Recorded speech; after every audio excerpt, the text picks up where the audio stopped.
Until the young Lady Diana Spencer became Princess of Wales, Lord Randolph Spencer Churchill was the most famous member in the history of the Spencer aristocratic family. Her Royal Highness Princess Diana was herself a Spencer, a family which has served the monarchy for generations. She is distantly related to Lord Randolph Spencer Churchill, Jack the Ripper, and his son, Winston Churchill.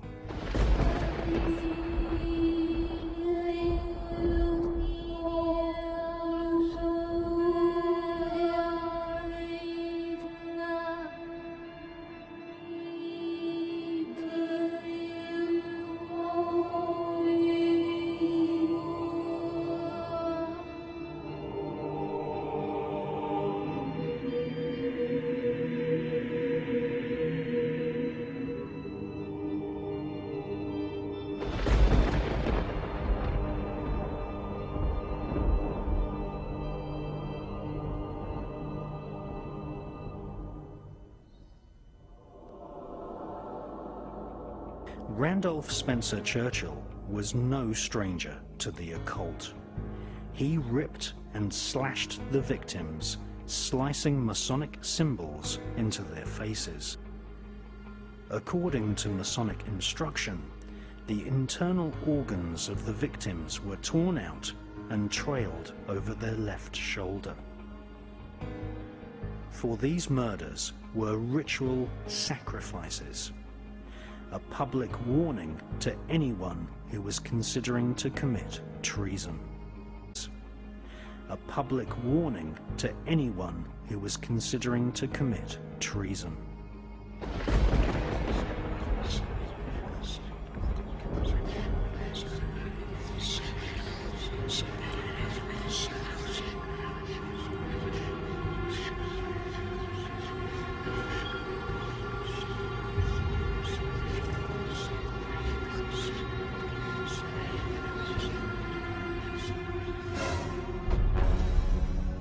In his characteristic manner, Aleister Crowley soon left Britain after the Jack the Ripper murders.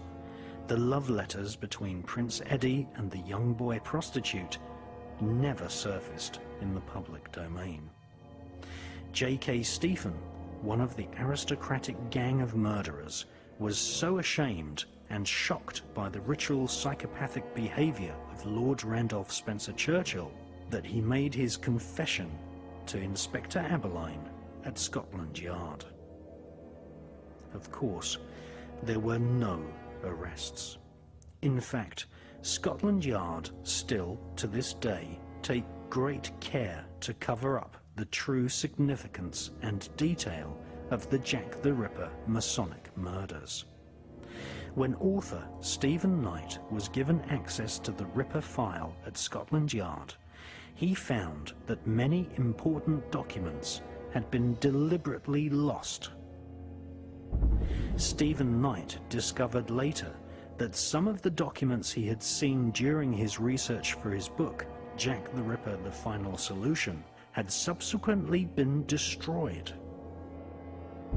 Soon after the publication of Jack the Ripper: The Final Solution, and also after having exposed the true nature of demonic Freemasonry in his excellent book called The Brotherhood, Stephen Knight was dead.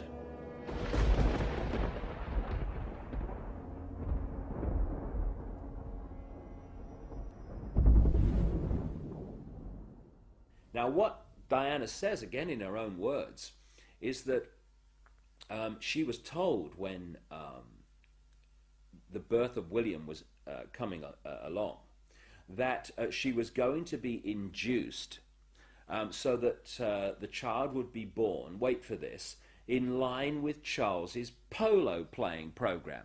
Now, first of all, even if that was true, which it wasn't, what does that say about a father that would have an induced child so it would suit his polo playing program? But what was the real story? If you go back to ancient Babylon and the rituals of these people, they're fundamentally connected to the sun and the cycles of the sun. Nimrod, Baal, the sun god, And one of the key days of the year in their ritual calendar, therefore, is the summer solstice. They induced William to be born when? The summer solstice. And this is what's going on around us all the time. There's a movie, which that television is telling us is reality.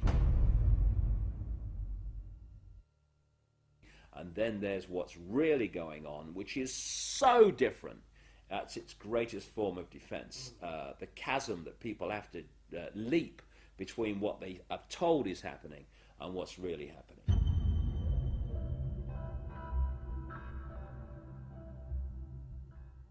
A confidant, Christian Fitzgerald, told me that people who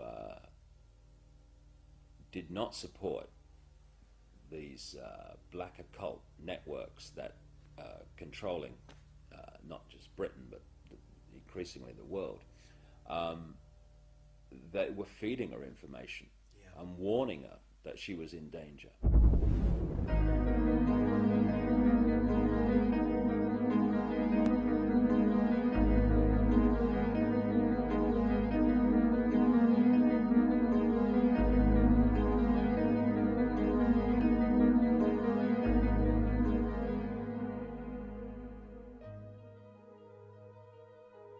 What keeps this whole thing from coming out, and has done for us all this time, and indeed the wider conspiracy too, is that to understand it you have to research so many different subjects and then fit the strands together before you go, wow, so that's what it's all about.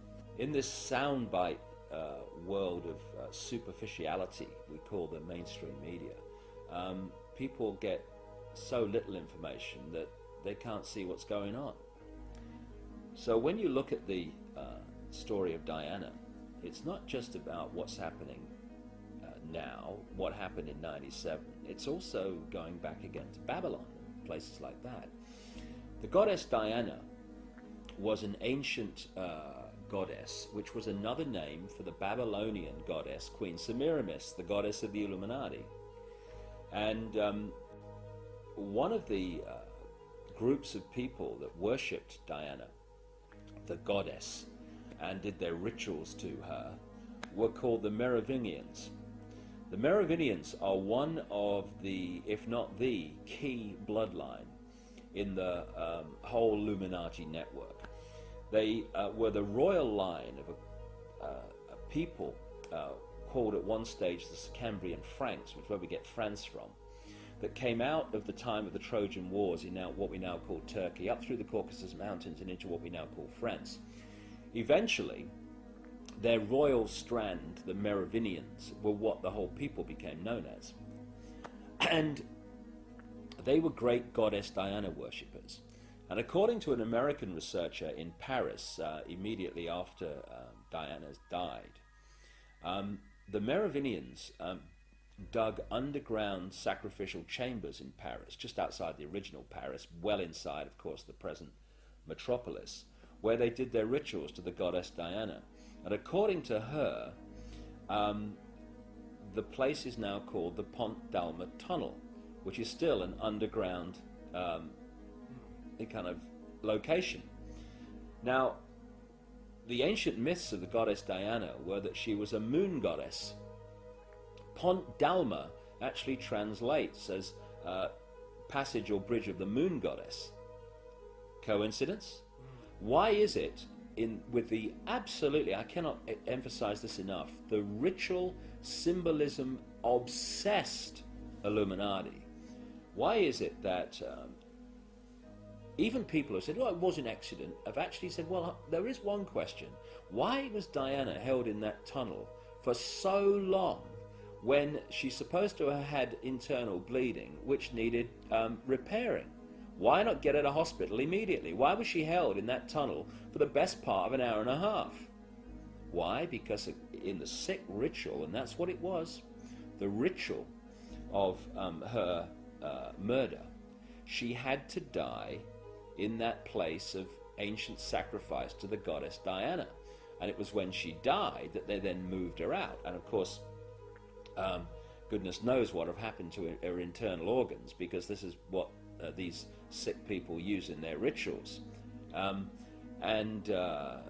Interestingly, when you look at the stories and myths surrounding the goddess Diana, over and over again, the theme of lakes, of islands, and particularly of the tree grove come up again and again and again. It was the tree grove that was the sacred place of worship to the goddess Diana, not a temple.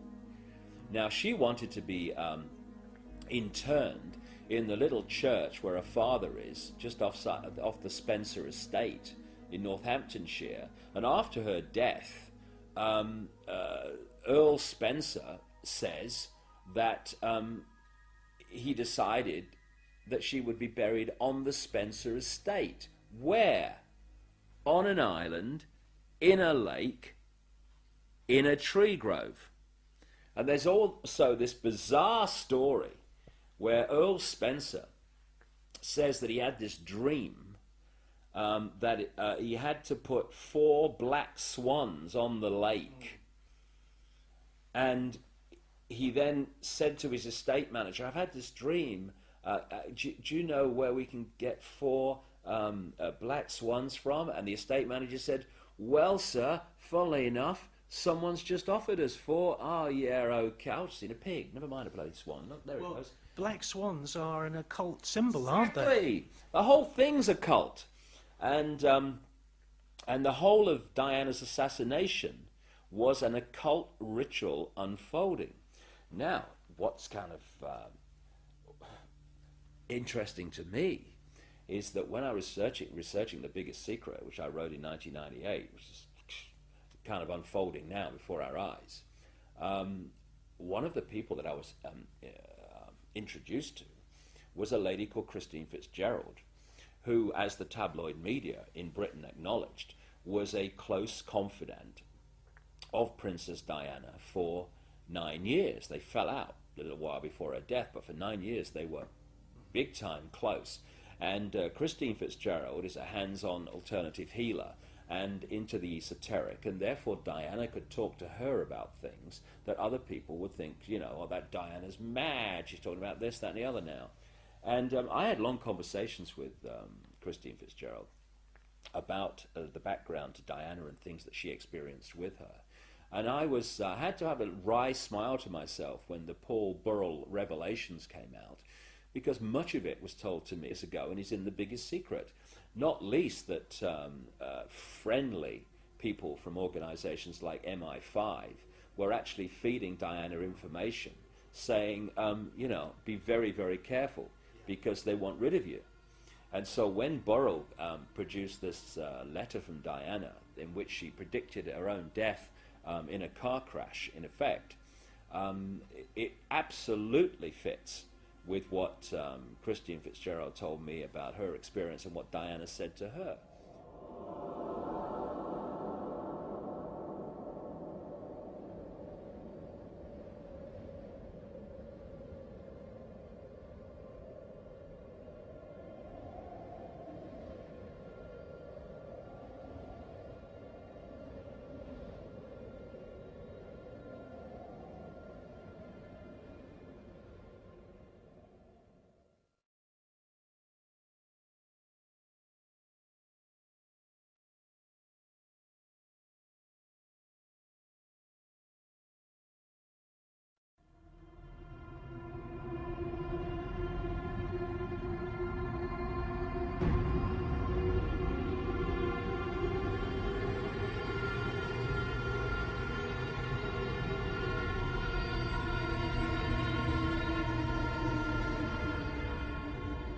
Diana was under intense surveillance by MI5 and MI6 at home and when she travelled outside the UK.